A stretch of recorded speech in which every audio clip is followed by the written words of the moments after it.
শেখ হাসিনা এই দেশের উন্নয়নের প্রতীক। ও 15 বছরে যা করছে 100 বছরও তা কেউ করতে পারবে না, কোন রাজনৈতিক দল করতে পারবে না। আরে তোরা তো বেটা, তোরা তো ছাত্র, তোরাই তো সব বিপদের মূল। তো কথা আমি তো সব মান্য নিচ্ছি, এরপর কেন খেতালি, আসসালামু আলাইকুম। পৃথিবীর যে যে প্রান্ত থেকে দেখছেন এবং শুনছেন সবাইকে শুভেচ্ছা জানাচ্ছি। সো ইনুসের বিদায় ঘন্টা বেজে গেছে, ইনুসকে বিদায় নিতে হবে। তো তাই আসুন ইনুসের বিদায়ের প্রাককালে আমরা দেখে নেই যে ইনুস এই দেশটাকে কোথায় রেখে গিয়েছেন, ইনুস কি কি করেছেন গত 1 বছর, আমরা একটু দেখে আসুন। প্রথমে যদি আমরা যেতে চাই যে ইনুসের যে প্রিয় গ্রামীণ ব্যাংক, সেই গ্রামীণে যেতে চাই। সো আপনারা যদি দেখেন যে ইনুস 5ই আগস্টের পর ক্ষমতা নেওয়ার পরে সে কি করেছে গ্রামীণের জন্য। প্রথমত সে গ্রামীণের নামে একটি ইউনিভার্সিটি নিয়েছে, বিশ্ববিদ্যালয় নিয়েছে, গ্রামীণ এমপ্লয়মেন্ট সার্ভিস নামে একটি লাইসেন্স নিয়েছে, ডিজিটাল ওয়ার্ল্ড সার্ভিস করেছে, গ্রামীণ জনশক্তি রপ্তানির জন্য সে লাইসেন্স নিয়েছে। এখন একটা দেশের রাষ্ট্রপ্রধান হয়ে এই প্রতিষ্ঠানগুলো তার নিজের প্রতিষ্ঠানের নামে এই লাইসেন্সগুলো নিতে পারে কিনা, আপনি যে কাউকে জিজ্ঞাসা করবেন সবাই বলবে this is conflict of interest. সে এটা করতে পারে না। শেখ হাসিনা করেছে বা অন্যের পূর্বের কেউ এগুলো করেছে? কেউ করে নাই। তার মানে হচ্ছে সম্পূর্ণ রাষ্ট্রীয় যন্ত্রকে ব্যবহার করে তার ব্যক্তিগত তার প্রতিষ্ঠানের জন্য সে সুযোগ সুবিধা নিয়েছে। তারপরে আসুন আমরা দেখি যে আরেকটি বিষয় দেখি যে আদালত কিন্তু তার বিরুদ্ধে রায় দিয়েছিল যে তাকে, তার বিরুদ্ধে না, তার রায় দিয়েছিল তাকে যে 666 কোটি টাকা তাকে রাষ্ট্রকে কর দিতে হবে। কিন্তু সে ক্ষমতা নেওয়ার পরে এই 666 কোটি টাকা সে মওকুফ করে নিয়েছে। তার মানে কি? তার মানে সে রাষ্ট্রকে, রাষ্ট্রীয় ক্ষমতা ব্যবহার করে রাষ্ট্রের প্রধান হয়ে রাষ্ট্রকে 666 কোটি টাকা বঞ্চিত করেছে। এটি কার টাকা? এটা আমার টাকা, আপনার টাকা, এদেশের গরিব জনগোষ্ঠীর টাকা। তারপরে আসুন তার স্বজনপ্রীতি দেখি, তার স্বজনপ্রীতির নমুনা দেখি যে উন্নয়ন বরাদ্দের জন্য 1,12,000 কোটি টাকার উন্নয়ন বরাদ্দ হয়েছে। সেইখান থেকে 50% উপরে সে তার নিজস্ব এলাকায় সে বরাদ্দ দিয়েছে। তার মানে পুরা দেশকে বঞ্চিত করে সে তার নিজের এলাকার জন্য সেই বরাদ্দগুলো দিয়েছে। তারপরে যদি আরো স্বজনপ্রীতির নমুনা আমরা দেখি তাহলে দেখবো যে তার যে উপদেষ্টা, স্বাস্থ্য উপদেষ্টা নূরজাহান বেগম, সে তার গ্রামীণের নূরজাহান বেগমকে এখানে এনে স্বাস্থ্য উপদেষ্টা করেছে। তার আপন ভাতিজাকে প্রেস উইংসে চাকরি দিয়েছে, প্রেস সেক্রেটারি করেছে। এসডিজি মুখ্য সমন্বয়ক হিসেবে তার গ্রামীণের লামিয়া মোর্শেদকে, ইনু সেন্টারের লামিয়া মোর্শেদকে এনে নিয়োগ দিয়েছে। তার মানে বর্তমান সরকারটাকে তার একটা ব্যক্তিগত সরকার, একটা গ্রামীণ সরকার করে ফেলেছে। এই হচ্ছে 1 বছরে তার অর্জনের মধ্যে অন্যতম স্বজনপ্রীতির অংশ। তারপরে আসুন আমরা কথা বলি যে তার ক্ষমতায় থাকা নিয়ে সে কি করেছে। আপনারা জানেন যে বাংলাদেশে গণতন্ত্রের জন্য সবাই আন্দোলন সংগ্রাম করেছে, কিন্তু সেই গণতন্ত্রকে সে নিজ হাতে গলা টিপে হত্যা করে সে ক্ষমতায় থাকার জন্য কিংস পার্টি করেছে, এনসিপি তৈরি করেছে। এটা সবাই এটা নিয়ে প্রশ্ন করেছে যে এনসিপি কে তৈরি করে, কিংস পার্টি তৈরি করে সে ক্ষমতায় থাকতে চায়। তারপরে আসুন আমি বিচারালয় নিয়ে কথা বলতে চাই যে আপনারা জানেন যে বাংলাদেশের রাষ্ট্রের কতগুলো প্রতিষ্ঠানের মধ্যে বিচার বিভাগ হচ্ছে একটা বড় প্রতিষ্ঠান। সেই প্রতিষ্ঠানে আপনারা জানেন যে অতি সম্প্রতিকালে 18 জন বিচারককে বাধ্যতামূলক বেআইনিভাবে অবসর দেওয়া হয়েছে। আপনারা কি দেখেছেন? আপনারা কি জানেন যে অতীত ইতিহাসে এরকম ধরনের বড় কোনো ঘটনা ঘটেছে যে একসাথে 18 জন বিচারপতিকে জোর করে বাধ্যতামূলক অবসর দেওয়া হয়েছে? এগুলো দেখেছেন? আপনারা কি কখনো অতীতে দেখেছেন একজন চিফ জাস্টিসকে মপ করে তাকে ক্ষমতা থেকে, তার চেয়ার থেকে তাকে সরিয়ে দেওয়া হয়েছে? এরকম ইতিহাসকে আপনারা দেখেছেন?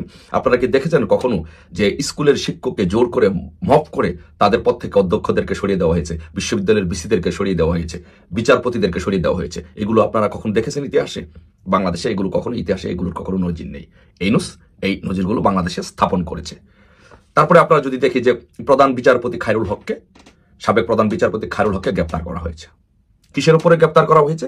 তাকে গ্রেপ্তার করা হয়েছে হত্যা মামলায়। আচ্ছা, প্রধান বিচারপতি খায়রুল হককে যদি গ্রেপ্তার করতে হয় তাহলে তার বিরুদ্ধে যে অভিযোগ হতে পারে সেটি হচ্ছে যে সে রায় দিয়েছে, রায় জালিয়াতি করেছে বলেন, বা দলীয় রায় দিয়েছে, সঠিক রায় দেয়নি, এই কারণে তাকে আপনারা গ্রেপ্তার করতে পারেন। কিন্তু প্রধান বিচারপতিকে আপনি হত্যা মামলায় গ্রেপ্তার করতে পারেন না। এদেশের একটি শিশু বাচ্চা, রাষ্ট্রের একটি শিশু বাচ্চা পর্যন্ত জানে যে প্রধান বিচারপতি খায়রুল হককে যে হত্যা মামলায় গ্রেপ্তার করা হয়েছে সেটি বেআইনি। তাহলে আপনারা কি করলেন? এরকম একটি নজির বাংলাদেশে স্থাপন করলেন। আরো নজির স্থাপন করেছেন আপনি। সেই নজিরগুলোর মধ্যে অন্যতম হচ্ছে যে চিফ ইলেকশন কমিশনার, একজন মুক্তিযোদ্ধা, বয়স্ক মানুষ, বীর মুক্তিযোদ্ধাকে আপনারা কি করলেন? জুতার মালা দিয়ে জুতা দিয়ে তাকে পিটিয়ে মফ করে তাকে গ্রেপ্তার করেছেন। বাংলাদেশের ইতিহাসে তো বহু চিফ ইলেকশন কমিশনার আগে ছিল, বহু নির্বাচন করেছে, বিতর্কিত 15 ফেব্রুয়ারি নির্বাচন করেছে, তারপরে আর অন্য মাগুরা নির্বাচন করেছে, মিরপুর নির্বাচন করেছে, বহু বিতর্কিত নির্বাচন করেছে। যারা নির্বাচন করেছে হয়তো তারা শাস্তি ফেস করেছে, আদালত ফেস করেছে, কিন্তু তাদেরকে তাদের গলায় জোতার মালা দিয়ে, তাদেরকে জোতা দিয়ে পিটিয়ে তাদেরকে কি কখনো জেলে দেওয়া হয়েছে? এই যে একটা দৃষ্টান্ত স্থাপন করলেন, এটা কে করেছে? এটা ইউনূস করেছে। এটা হচ্ছে ইউনূসের বিদায়ীকালের 1 বছরের শাসনামল। তারপরে সবচেয়ে বহুল আলোচিত কথা ইউনূস বলছে ক্ষমতা নেওয়ার পর থেকে, নতুন বন্দোবস্ত, নতুন বন্দোবস্ত, নতুন বন্দোবস্ত। তো ইউনূসের নতুন বন্দোবস্ত কি এটা সবাই আপনারা জানেন, তারপরে আপনাদেরকে রিকেপ করাচ্ছি, আবার একটু মনে করিয়ে দিচ্ছি। নতুন বন্দোবস্ত হচ্ছে, আমরা দেখেছি যে উপদেষ্টা, তাদের পিএস, এপিএস, পিএ, এপিএ, তারা 100 কোটি টাকার মালিক হয়েছে। সুইজারল্যান্ডে বাড়ি করেছে, কানাডা বাড়ি করেছে, অস্ট্রেলিয়া বাড়ি করেছে। উপদেষ্টার ভাইয়ের অ্যাকাউন্টে 100 কোটি টাকা পাওয়া গিয়েছে। এই হচ্ছে বাংলাদেশের নতুন বন্দোবস্ত। নতুন বন্দোবস্ত নিয়ে যদি কথা বলি তাহলে আরো নতুন বন্দোবস্ত কি? নতুন বন্দোবস্ত হচ্ছে মব করা। আপনাকে ভালো লাগছে না, আপনার বাড়ি থেকে মব করা, সন্ত্রাস করা, মুক্তিযোদ্ধাদেরকে যেখানে দেখবেন তাদের গলার মধ্যে জুতার মালা দেওয়া, মুক্তিযোদ্ধাদেরকে অপমান করা, মুক্তিযুদ্ধকে অপমান করা, এ হচ্ছে তাদের নতুন বন্দোবস্ত। নতুন বন্দোবস্তের মধ্যে আরো অন্যতম কি দৃষ্টান্ত স্থাপন করেছেন আপনি? যে বাড়িটি থেকে মুক্তিযুদ্ধের নেতৃত্ব দেওয়া হয়েছে, যে বাড়িটি মুক্তিযুদ্ধের সূতিকাগার, সেই বাড়িটিকে আপনারা বুলডোজার দিয়ে গুড়িয়ে দিয়েছেন, ভেঙে দিয়েছেন। এটা হচ্ছে আপনার নতুন বন্দোবস্ত। এ হচ্ছে আপনার শাসনামল। আপনার শাসনামল হচ্ছে কি? আপনার নতুন বন্দোবস্ত হচ্ছে কি? আপনি ক্ষমতা এসে 1 বছরের ভিতরে যে রাজনৈতিক দলটির নেতৃত্বে বাংলাদেশ স্বাধীন হয়েছে, যে ছাত্র সংগঠনের নেতৃত্বে দেশের ভাষা আন্দোলন হয়েছে, 90 স্বৈরাচার বিরোধী আন্দোলন সহ 111 আন্দোলন সহ সব হয়েছে, সেই ঐতিহ্যবাহী ছাত্র সংগঠনকে নিষিদ্ধ করে দিলেন। বাংলাদেশের রাজনীতি, গণতন্ত্রকে গলা চিপে হত্যা করেছেন। এটা হচ্ছে আপনার নতুন বন্দোবস্ত, গত 1 বছরের আপনার শাসনামল। আপনি কি করছেন? আপনার নতুন বন্দোবস্তের মধ্যে গত 1 বছর শাসনামলের মধ্যে অন্যতম হচ্ছে আপনি রিসেট বাটন টিপ দিয়ে 71কে মুছে ফেলতে চেয়েছিলেন। রিসেট বাটন টিপ দিয়ে আপনি মুক্তিযুদ্ধ, 71 মুক্তিযুদ্ধ সবকিছু আপনি ডিলিট করে দিতে চান। এই ছিল আপনার নতুন বন্দোবস্ত, এই ছিল আপনার 1 বছরের শাসনামল। প্রিয় দেশবাসী, আপনারা দেখেছেন অল্প সময়ের মধ্যে আমি জাস্ট শুধু মেইন বিষয়গুলো আপনাদের সামনে জাস্ট তুলে ধরার চেষ্টা করেছি। আর অসংখ্য সারাদিন বলা যাবে এই দেশটা কিন্তু ধ্বংস করার জন্য ইউনূস কি করেছে, গার্মেন্টস সহ, ব্যবসা প্রতিষ্ঠান সহ সবকিছু ধ্বংস করে দিয়েছে।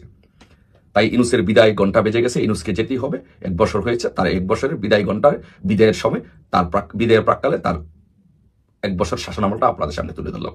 আসুন আমরা এইরকম একজন স্বৈর শাসক, এরকম একজন ফেসিস্টকে, এরকম একজন অন্যায়কারীকে, একটা রাষ্ট্র ধ্বংসকারীকে আমরা সকলে মিলে প্রতিহত করে তাকে বিদায় দেব, এমনভাবে বিদায় দেব যেন পৃথিবীতে ইতিহাসে যেন তার নাম যেন থাকে, যে বা পৃথিবীর ইতিহাসে কেউ যেন এরকম স্বৈর শাসক হওয়ার সাহস না পায়।